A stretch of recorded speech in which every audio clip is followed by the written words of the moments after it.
It is still early spring, a time for mulberry trees to burgeon. The silkworm mother has already prepared for her babies a nursery that is dry, clean, and well ventilated. In ancient times, farmers tucked the eggs in their clothes so the larvae would grow up healthy at a comfortable temperature.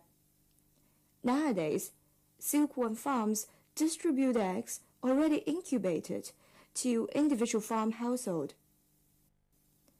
Early in the morning, ant-like baby silkworms see daylight for the first time of their lives. In their dark hairy jackets, the little creatures seem at a loss as to what to do. The silkworm mother gently sweeps the newborns into a lot with a carefully chosen goose feather. She calls it gathering the newly hatched. Then she picks those green yellowish mulberry leaves, chops the young leaves into small pieces, and coaxes the silkworms to take their breakfast for the first time.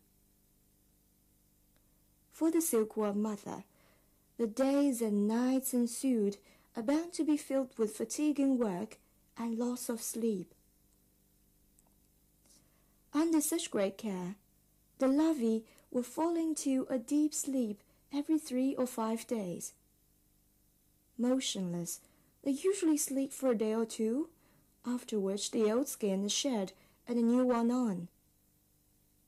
Silkworms age with every such dormancy, followed by ecdysis.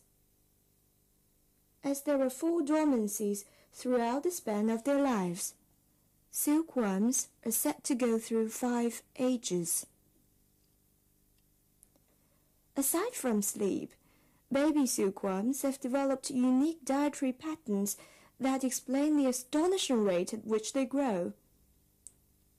Silkworms of 1 age and 2 ages start nibbling from the back of a mulberry leaf and finish, though slowly, with nothing left but the vein. Those of 3 or 4 ages need extra meals at night.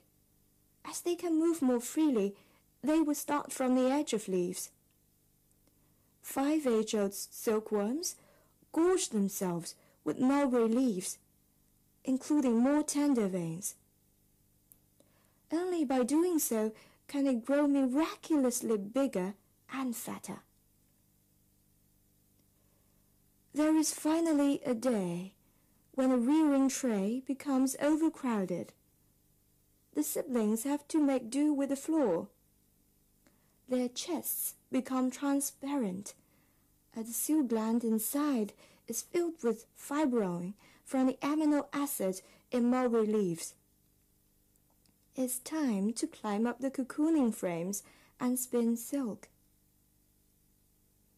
That means the end of the days when baby silkworms are under the meticulous care of their guardian.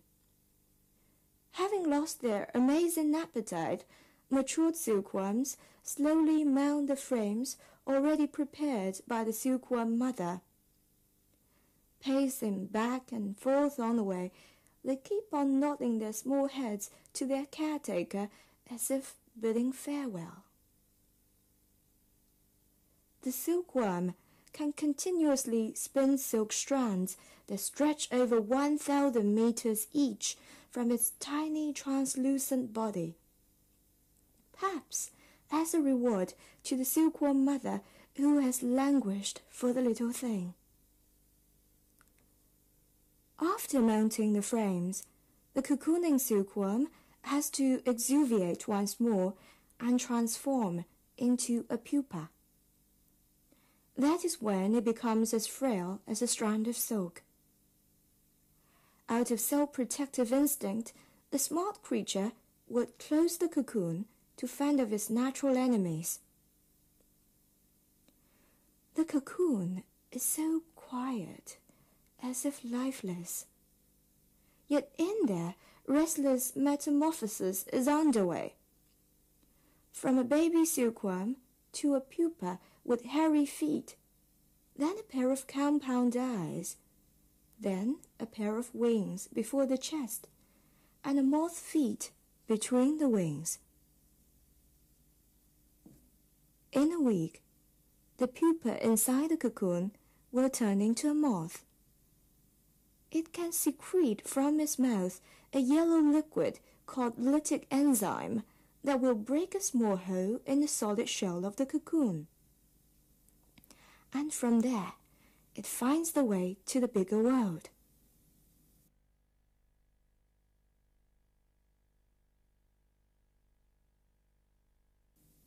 The compound eyes of a moth are useless.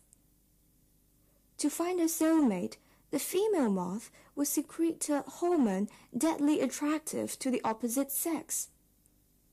The male will follow the signal with its antennae all the way to the female. Then they are in love. Before long, new life is inside the body of the mother. A healthy one can produce as many as 500 eggs.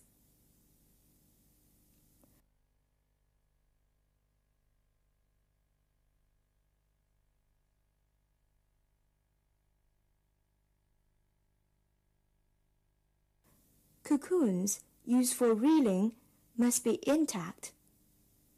In other words, the moth is not allowed out. That is why the silkworm mother still has to wait patiently beside the cocoons so as to get them in once they are mature.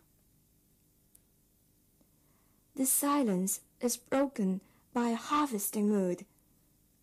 As the silkworm mother looks at the silver-white cocoons, a smile creeps onto her face. We know about the sun from the first ray of light in the east. The world knows about China by the feel of its silk produces. It would be unfair to say that feeding silkworms is but repetitive and strenuous work. Haven't you heard the most beautiful movement composed by the nation ever?